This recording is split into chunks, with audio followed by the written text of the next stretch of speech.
The 911 call came in at 3:47 a.m. on October 15th, 2023, from 4821 Maple Grove Drive in suburban Portland, Oregon.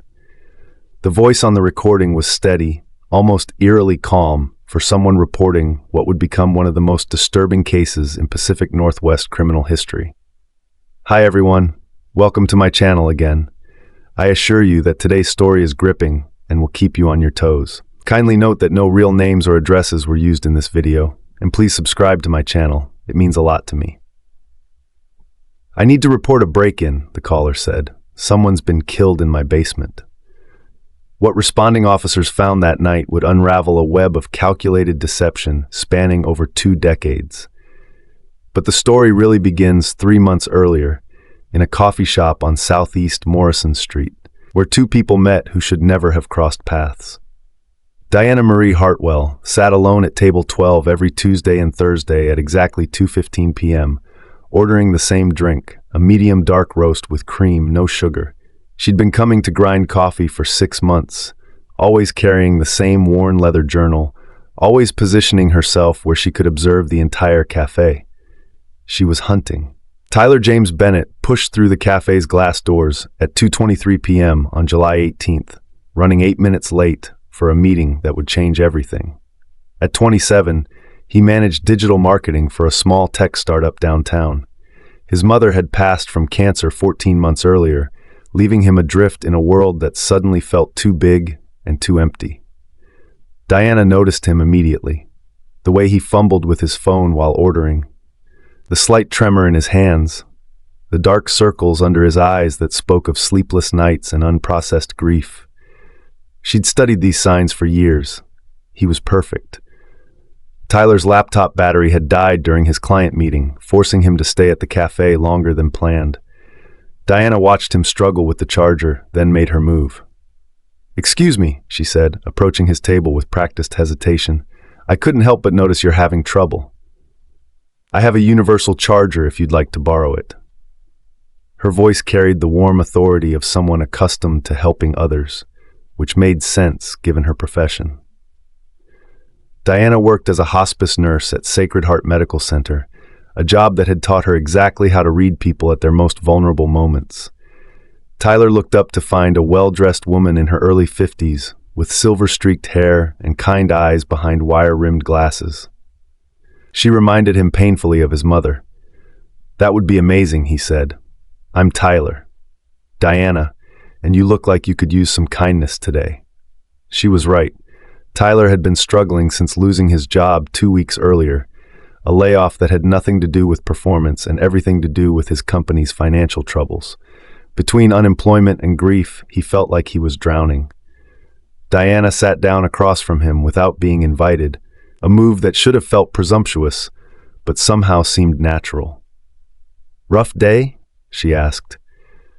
Tyler found himself talking about his mother's battle with cancer, about watching her waste away in hospice care while he felt helpless, about the job loss and the mounting bills and the crushing loneliness that had become his constant companion.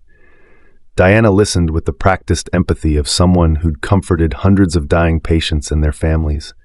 She asked the right questions, offered gentle observations, and by the time Tyler's laptop was charged, he felt lighter than he had in months. "Would you like to have coffee again?" Diana asked as they prepared to leave. "Same time Thursday?" Tyler hesitated for exactly 3 seconds before saying yes. What he didn't know was that Diana had already decided he would be husband number 6. Diana Marie Hartwell's journey to becoming Oregon's most prolific female serial killer began 43 years earlier in a cramped trailer park outside Salem. Born to teenage parents who viewed her as an unwelcome burden, Diana learned early that survival meant manipulation.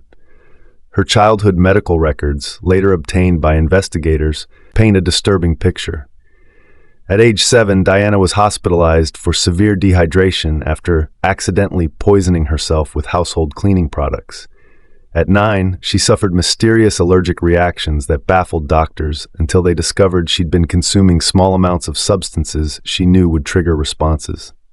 Child Protective Services intervened twice, but Diana had already mastered the art of appearing innocent, helpful, concerned. Social workers noted her mature demeanor and caregiving instincts when she helped care for younger children in foster homes. By 16, Diana had decided on nursing as her career path, not out of genuine compassion, but because she'd discovered something intoxicating about having control over life and death. She excelled in nursing school, earning praise from instructors who described her as naturally gifted at providing comfort to patients and families during difficult times. What they didn't recognize was that Diana wasn't providing comfort. She was studying pain, learning how people reacted to loss, cataloging vulnerabilities she could exploit later.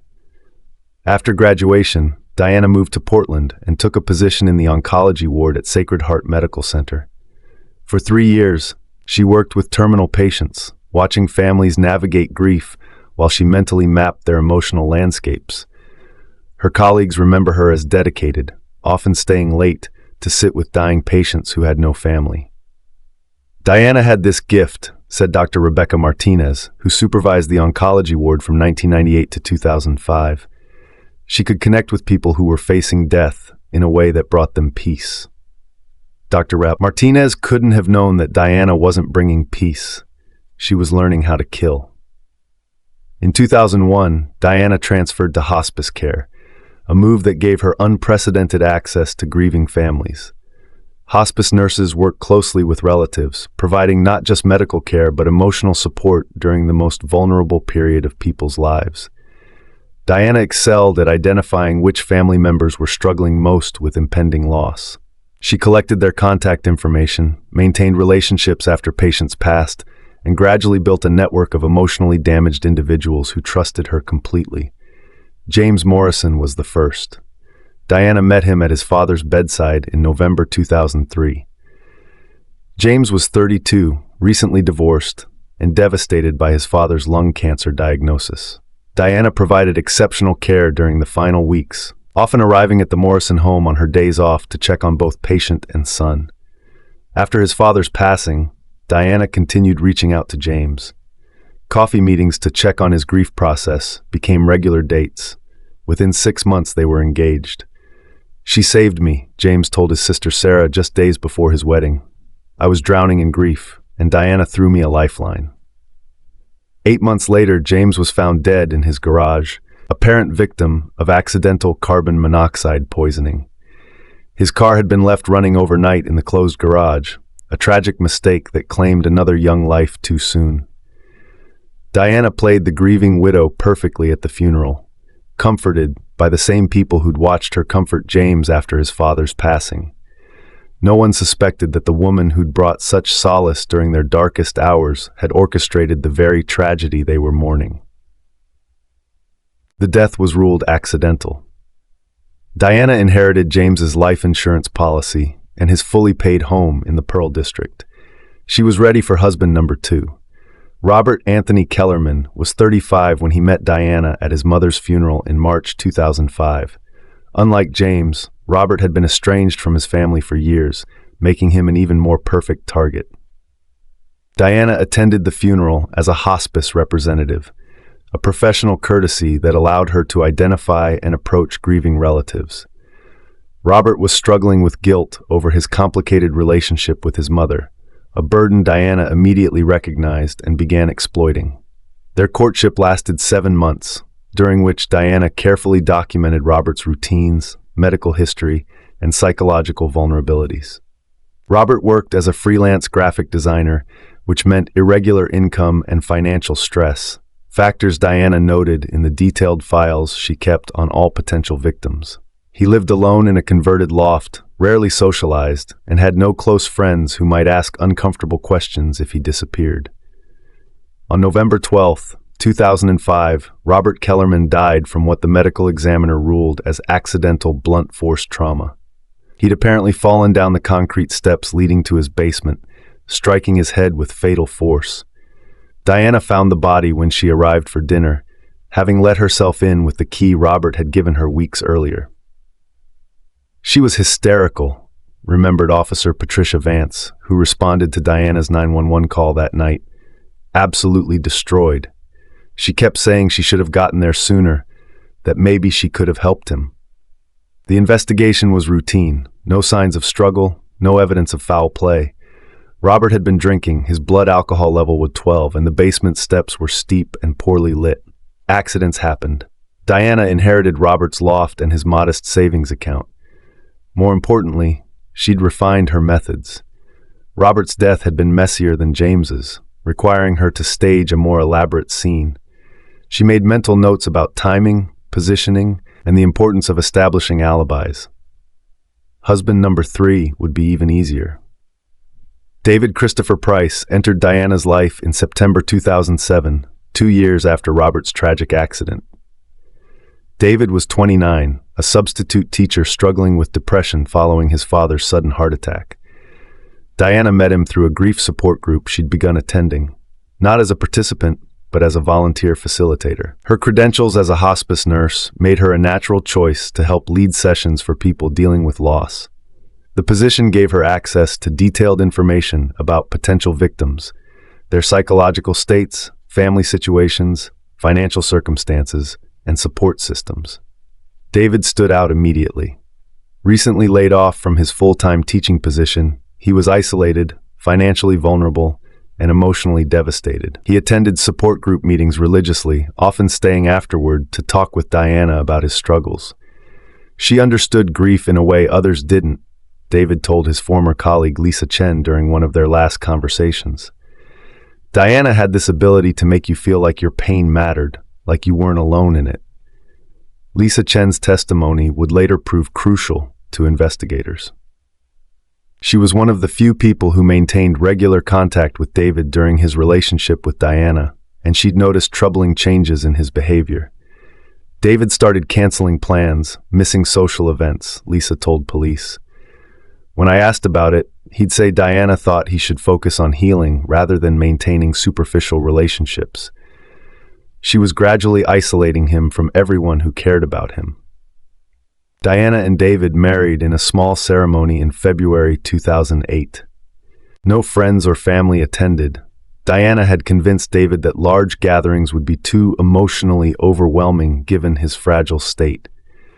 5 months later, David Price was found dead in his bathtub, victim of an apparent accidental drowning.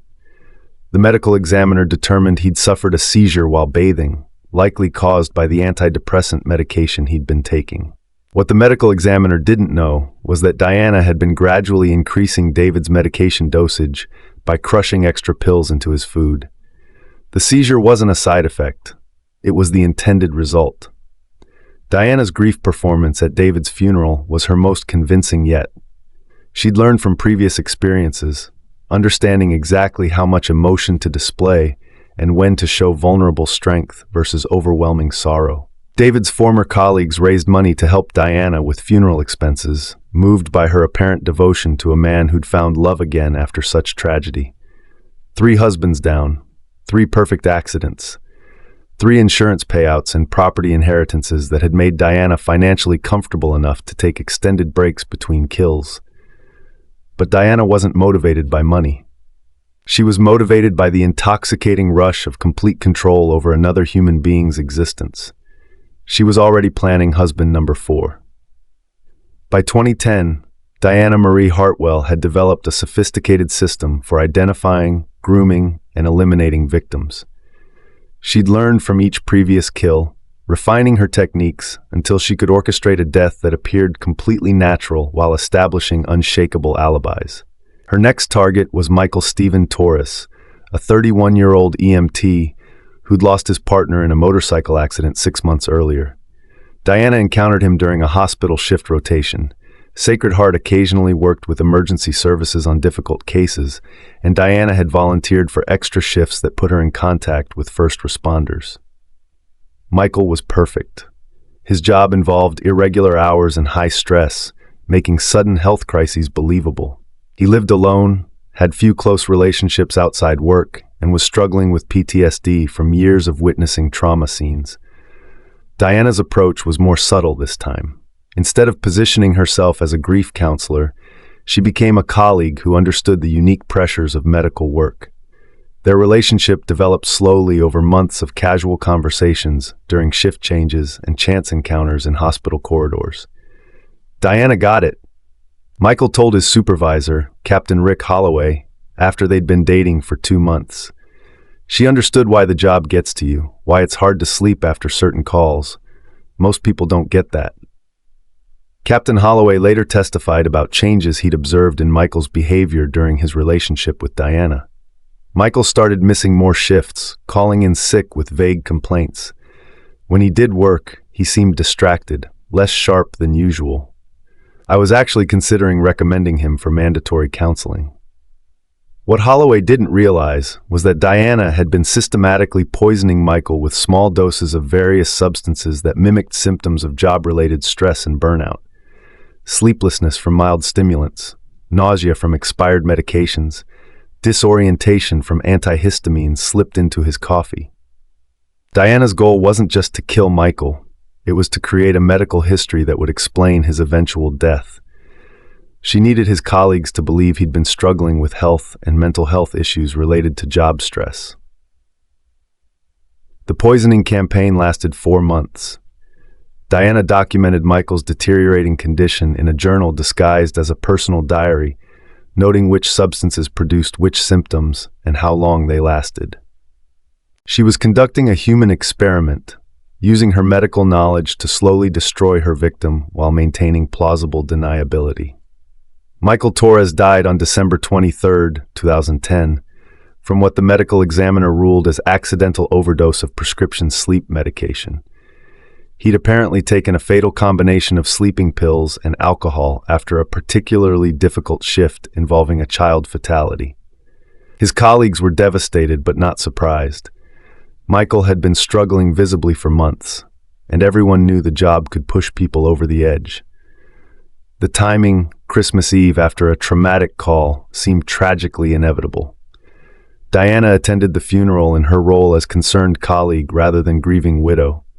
She'd been careful not to formalize their relationship with marriage or cohabitation, maintaining emotional distance that made her appear supportive rather than devastated. But she'd made a crucial error. Michael's ex-girlfriend, Jennifer Walsh, had noticed Diana at several social gatherings and found her behavior suspicious. There was something off about her, Jennifer told investigators years later. She asked too many questions about Michael's finances, his family, his health history. I mentioned it to Michael, but he said I was being jealous and paranoid. Jennifer kept detailed notes about her concerns, including dates, times, and specific conversations she'd overheard between Michael and Diana. Her records would eventually help investigators establish patterns in Diana's behavior. But in 2010, no one was looking for patterns.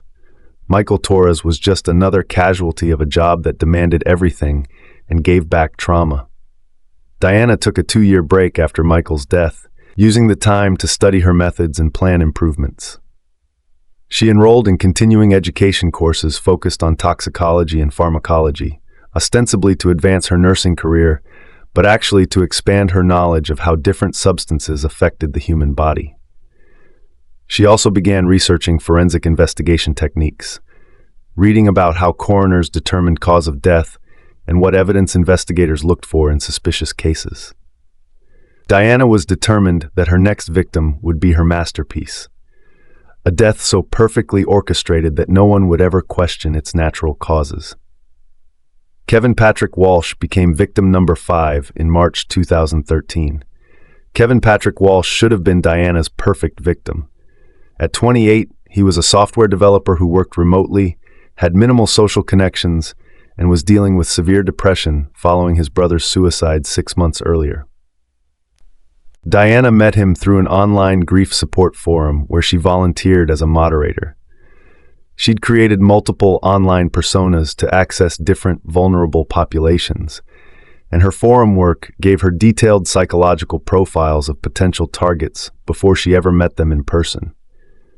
Kevin had posted extensively about his struggles with survivor's guilt, financial problems, and social isolation. His digital footprint painted a picture of someone spiraling toward his own self-destruction, exactly what Diana needed to explain his eventual death. Their online relationship lasted 3 months before Diana suggested meeting in person. She'd learned everything she needed to know about Kevin's routines, medical history, and psychological state through their private messages and forum interactions. Kevin lived alone in a small apartment in the Hawthorne district, supported himself through freelance programming work, and hadn't left his home in weeks when Diana first visited. He was already dying from neglect and depression. Diana just needed to accelerate the process. Her method with Kevin was the most sophisticated yet. Instead of acute poisoning or staged accidents, Diana decided to induce diabetes through dietary manipulation, then use insulin overdose to cause his death. The plan was elegant in its simplicity. Diana would gradually increase Kevin's sugar intake through prepared meals and beverages, monitoring his blood glucose levels until he developed type 2 diabetes. Once the condition was established and Kevin was dependent on insulin, a simple overdose would appear as accidental miscalculation by someone struggling with a new diagnosis. Diana moved in with Kevin after dating for 6 months, positioning herself as a caregiver helping him manage his depression. His neighbors later told investigators they were relieved someone was looking after him. Kevin had been getting worse for months, said Mrs. Eleanor Rodriguez, who lived in the apartment below. We'd hear him pacing at all hours, sometimes talking to himself. When Diana started coming around, he seemed to stabilize. What Mrs. Rodriguez didn't know was that Kevin's apparent improvement was actually careful management by Diana, who controlled every aspect of his environment to support her long-term plan. Diana documented Kevin's deteriorating health in legitimate medical records, taking him to various doctors and clinics to establish a pattern of concerning symptoms. She'd slip glucose tablets into his food before appointments, ensuring his blood sugar readings would support a diabetes diagnosis. The process took 8 months. Kevin developed type 2 diabetes in November 2013 and began insulin therapy under Diana's careful supervision. She volunteered to manage his medication schedule, a gesture his doctors viewed as wonderfully supportive. On February 14, 2014, Kevin Walsh died from accidental insulin overdose. Diana found his body when she returned from her evening shift at the hospital, a perfect alibi that placed her miles away during the time of death. The investigation was routine. Kevin had been struggling with depression and a new diabetes diagnosis. Insulin miscalculation was common among newly diagnosed patients, especially those dealing with mental health issues. The medical examiner ruled it accidental death by medication error. But Diana had made a critical mistake. Dr. Amanda Foster, the endocrinologist treating Kevin's diabetes, found his case unusual from the beginning. Kevin's blood sugar patterns didn't match typical type 2 progression, and his symptoms had developed unusually rapidly for someone his age. Dr. Foster documented her concerns in Kevin's medical file, noting that his diabetes seemed atypical in presentation and progression. She'd planned to refer him to a specialist for additional testing. After Kevin's death, Foster reviewed his file and noticed something else troubling. Kevin's girlfriend, Diana, had been present at every medical appointment and had frequently answered questions directed at Kevin. She'd also specifically requested information about insulin dosing and timing. Something felt off about the whole situation, Dr. Foster told investigators years later. Diana seemed more knowledgeable about diabetes management than Kevin did, which was unusual for someone newly involved with a diabetic patient. Dr. Foster filed her concerns with the hospital's patient advocate office, creating a paper trail that would prove crucial when investigators finally began connecting Diana's victims. But in 2014, no one was looking for connections. Kevin Walsh was just another tragic case of mental illness compounded by medical complications. Diana had successfully eliminated 5 victims over 11 years without arousing suspicion. She felt invincible. That overconfidence would be her downfall. Tyler James Bennett met Diana Marie Hartwell on July 18, 2023, at Grind Coffee on Southeast Morrison Street. By that point, Diana had spent 9 years refining her methods and planning her return to active killing. The break between Kevin's death and Tyler's selection wasn't accidental. Diana had become concerned about patterns, worried that too many deaths in quick succession might attract attention. She'd used the intervening years to relocate, establish new professional relationships, and develop more sophisticated victim selection criteria. Diana had also been following advances in forensic science, understanding that investigative techniques had improved significantly since her early kills. She needed her next victim to be absolutely perfect, someone whose death would never be questioned. Tyler fit every criterion on her evolving checklist.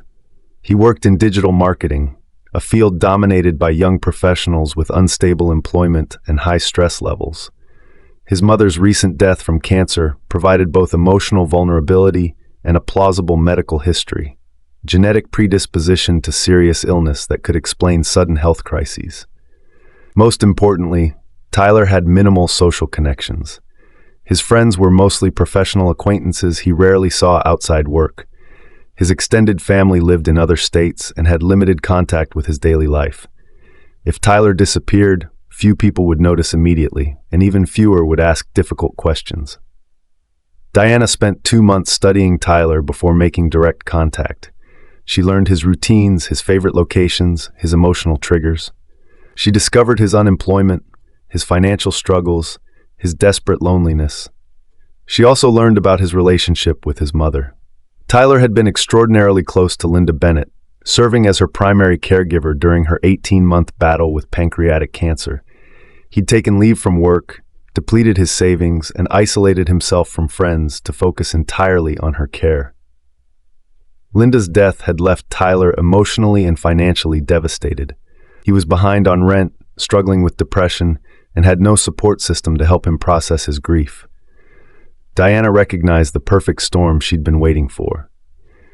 Their coffee shop encounter was carefully orchestrated. Diana had observed Tyler's routine for weeks, knowing he used that particular cafe for client meetings every Tuesday and Thursday. She'd positioned herself to appear helpful and maternal at the exact moment Tyler would be most receptive.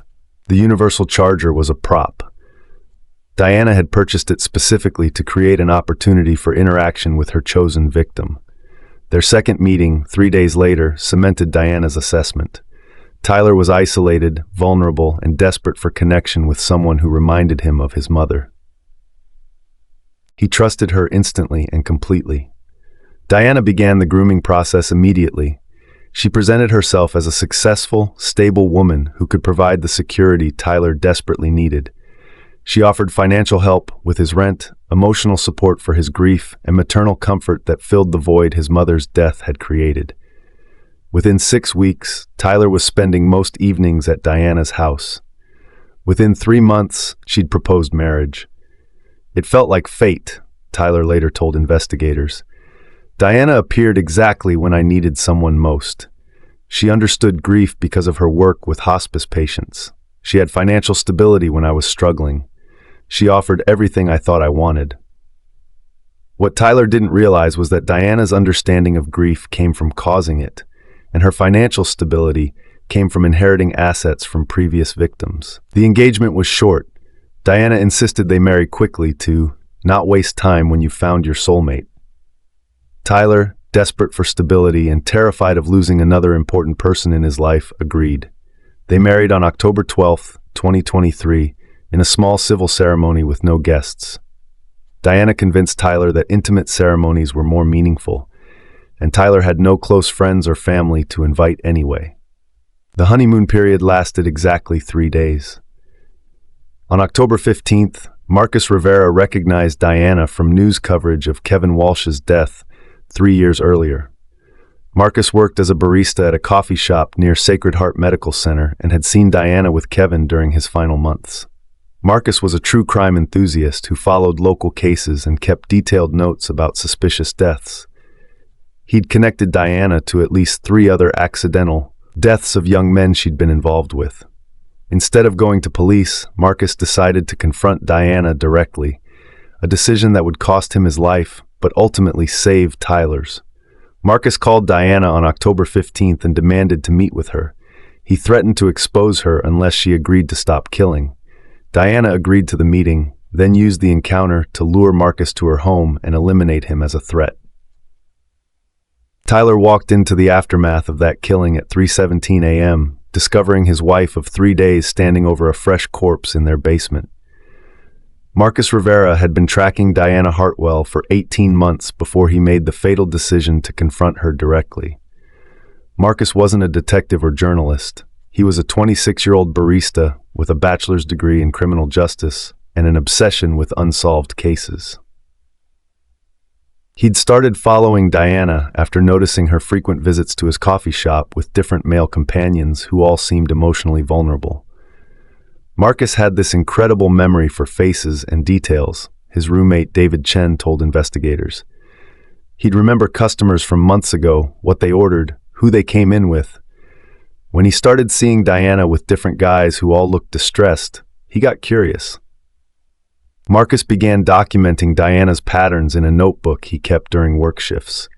He noted dates, times, descriptions of her companions, and fragments of conversations he overheard. What emerged was a disturbing picture of a woman who seemed to collect damaged men. The breakthrough came when Marcus recognized Kevin Walsh from news coverage of his death in 2014. Marcus had seen Kevin with Diana multiple times in the months before his death, and Kevin had always appeared unwell, pale, shaky, confused. Marcus showed me the newspaper article in his notes, David recalled. He documented at least 6 different men Diana had brought to the coffee shop over the past year, and Kevin was just the first one he could connect to an actual death. Marcus began researching Diana's background using public records and social media. He discovered her work history, her address, and most damning, obituaries for 5 men she'd been connected to over the past 20 years. James Morrison, Robert Kellerman, David Price, Michael Torres, Kevin Walsh, all young men who died accidentally after relationships with Diana Hartwell. Marcus's research methods were surprisingly sophisticated for an amateur investigator. He cross-referenced death certificates, property records, insurance filings, and employment histories. He created detailed timelines showing Diana's movements and relationships preceding each death. His notes, later obtained by police, revealed the depth of his investigation. Diana Hartwell, DOB 3/15/1969, hospice nurse at Sacred Heart Medical. Previous addresses, 4821 Maple Grove, current, 2847 East Sandy, 2010-2015, 1563 S.E. Morrison, 2005 to 2010. Insurance beneficiary on policies for James Morrison, $150K, Robert Kellerman, $75K, David Price, $200, Michael Torres, Kevin Walsh, $205. Total benefit, $775,000. Marcus had uncovered financial motives that investigators had missed because they'd never connected the victims to a single perpetrator. But Marcus made several critical errors that ultimately led to his death. First, he worked alone instead of sharing his research with authorities. Marcus didn't trust that police would take his theories seriously, especially since he had no law enforcement credentials and his evidence was largely circumstantial. Second, he became emotionally invested in the case, viewing himself as the only person standing between Diana and future victims. This hero complex clouded his judgment about the dangers of confronting a serial killer directly. Third, Marcus underestimated Diana's ruthlessness and preparedness. He assumed he could leverage his evidence to force her to stop killing, not realizing that Diana would view him as just another problem to eliminate. On October 15, 2023, Marcus called Diana from his apartment while David was at work. The call was brief. Marcus demanded a meeting to discuss what he knew about her activities and threatened to contact authorities if she refused. Diana agreed to meet at her home that evening, then spent the afternoon preparing for Marcus's elimination. Marcus arrived at 4821 Maple Grove Drive at 8:30 p.m. carrying a folder of evidence he believed would force Diana to confess and surrender. Instead, Diana used a stun gun to incapacitate him, then strangled him with a length of rope she'd purchased that morning. Diana's plan was to dispose of Marcus's body and make his disappearance appear like a voluntary departure, a young man who'd left town suddenly, possibly to escape debt or relationship problems. She'd researched Marcus enough to know his work history was unstable and his finances were poor. But Marcus had made one smart decision that would ultimately expose Diana's crimes. He'd shared his research with David. "Marcus told me everything," David explained to detectives. "He showed me all his notes, explained his theories, told me about the phone call to Diana. When he didn't come home that night, I knew something had happened. David waited until the next morning, hoping Marcus had stayed with friends or family. When Marcus failed to show up for his scheduled shift at the coffee shop, David contacted police and provided them with Marcus's complete file on Diana Hartwell. Detective Sarah Chen, a 15-year veteran of Portland police, initially viewed Marcus's research as the obsessive theories of a true crime fanatic, but the documentation was too detailed and the connections too specific to ignore. Marcus had done better investigative work than some trained detectives, Chen later admitted. His timeline was accurate, his financial research was thorough, and his pattern analysis was spot on. We had to take his allegations seriously.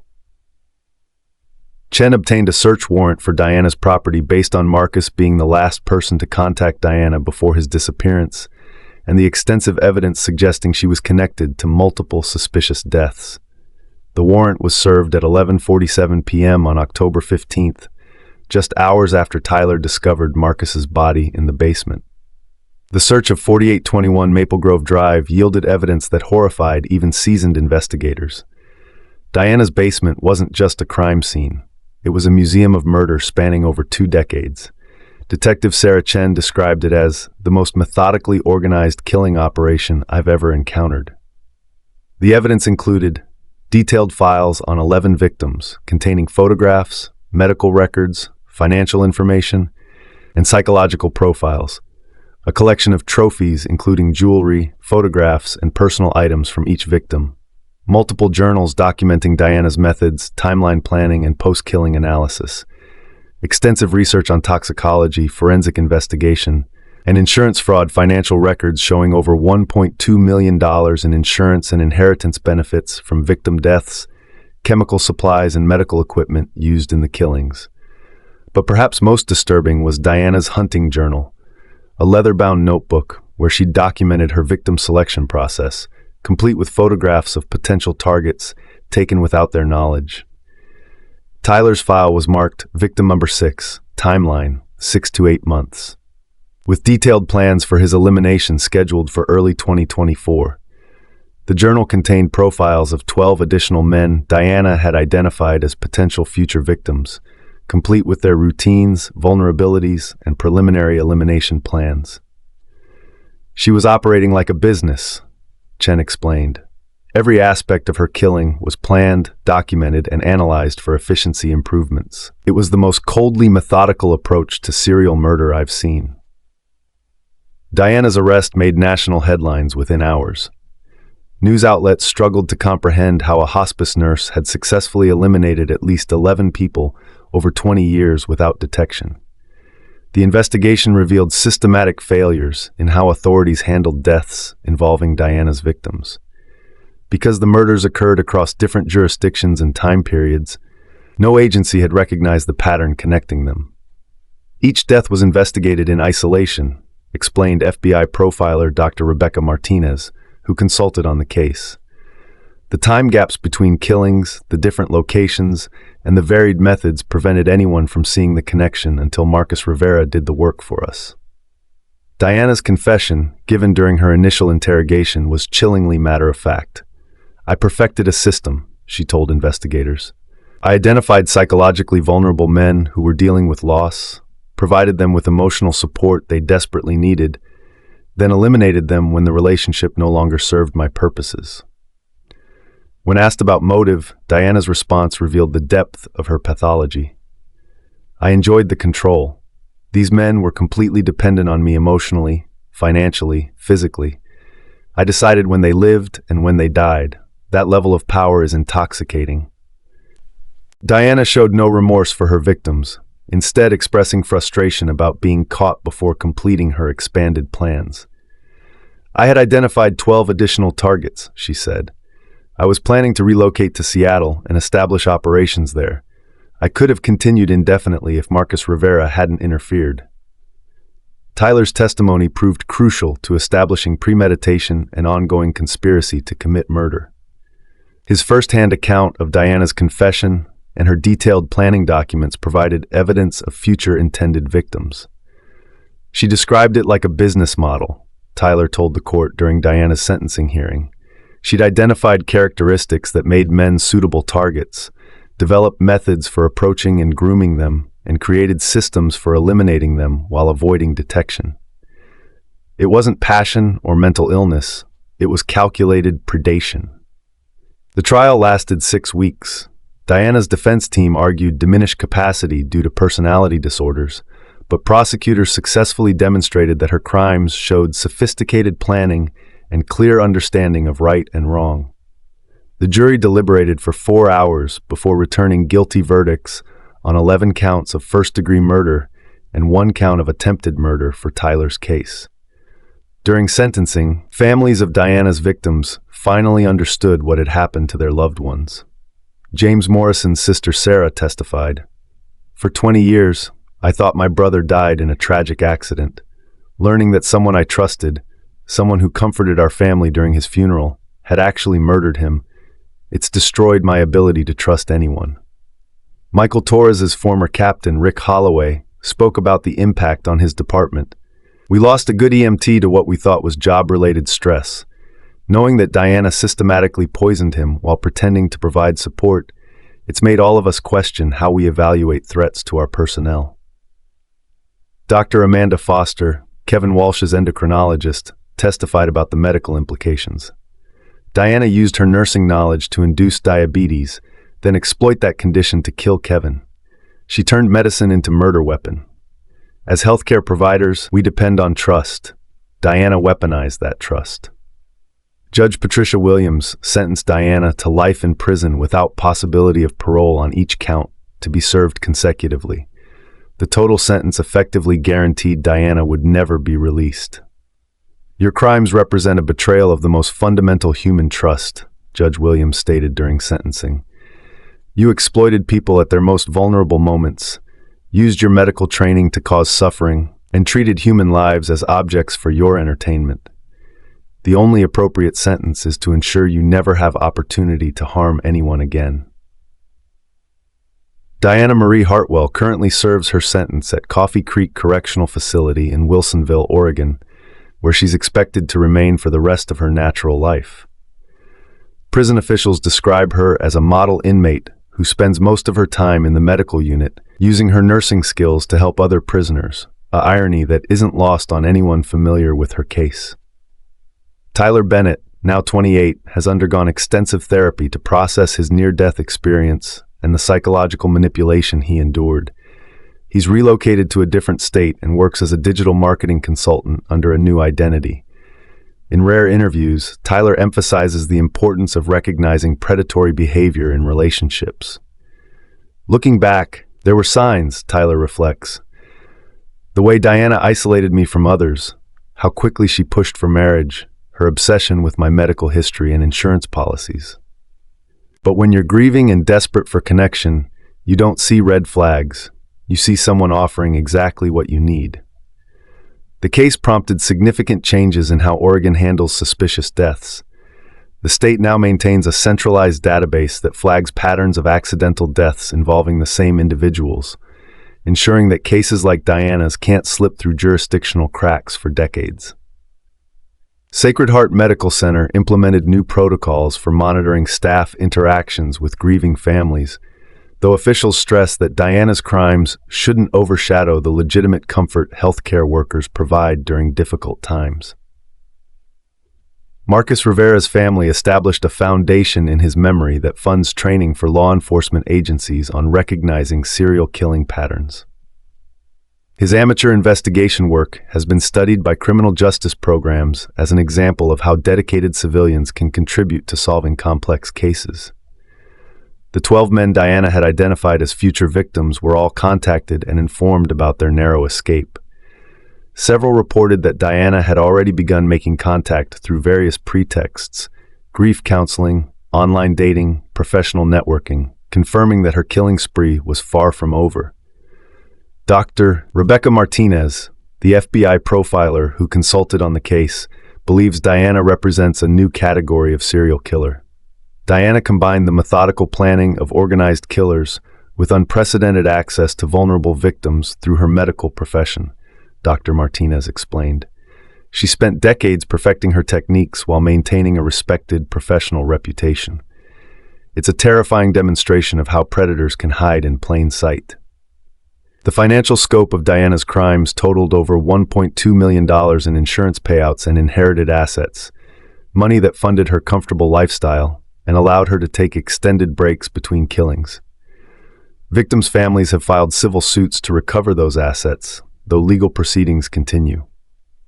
Perhaps most chillingly, investigators believe Diana's documented victims represent only a fraction of her actual crimes. Her journals reference practice runs and failed attempts that suggest she may have killed additional people whose deaths were never connected to her. Diana operated for over 20 years, Detective Sarah Chen noted. She was methodical, patient, and constantly improving her methods. The 11 confirmed victims are just the ones we can prove. There may be others we'll never identify. The case also revealed gaps in how medical professionals are monitored when working with vulnerable populations. Diana's access to hospice patients and grieving families gave her an unlimited supply of potential victims, and her medical credentials provided perfect cover for her predatory behavior. New guidelines now require healthcare facilities to track staff interactions with patients' families and flag unusual patterns of continued contact after patient deaths. While these measures can't prevent all predatory behavior, they provide additional safeguards for vulnerable people during their darkest moments. Diana herself has never shown remorse for her crimes. In her only post-conviction interview, she expressed frustration about being caught before completing her expanded operations. "I had perfected a sustainable system," she told a prison psychologist. "I could have continued indefinitely with proper planning. The only mistake was underestimating Marcus Rivera's investigative capabilities." That cold calculation continues to disturb everyone involved in the case. Diana viewed murder not as a crime of passion or mental illness, but as a business model that provided both financial benefits and psychological satisfaction. Tyler Bennett has become an advocate for recognizing predatory behavior in relationships, particularly targeting people dealing with grief or major life transitions. "Diana taught me that predators don't look like monsters," Tyler explains. "They look like the help you desperately need. They appear at your lowest moment offering exactly what you lack: emotional support, financial stability, maternal comfort. The key is understanding that real help comes without strings attached." The case continues to influence criminal justice education, with Diana's methods studied as an example of how serial killers evolve and adapt their techniques over time. Her detailed documentation provides unprecedented insight into the psychology of long-term predatory behavior. For the families of Diana's victims, the revelation that their loved ones were murdered has brought both closure and renewed grief. Many describe feeling violated twice, first by the original loss, then by learning that the person who comforted them during their darkest hours was actually the killer. "We trusted her completely," said Sarah Morrison, James's sister. "Diana attended James's funeral, hugged us, told us how sorry she was for our loss. She looked us in the eyes and lied while knowing she had murdered our brother. That betrayal may be worse than the original crime."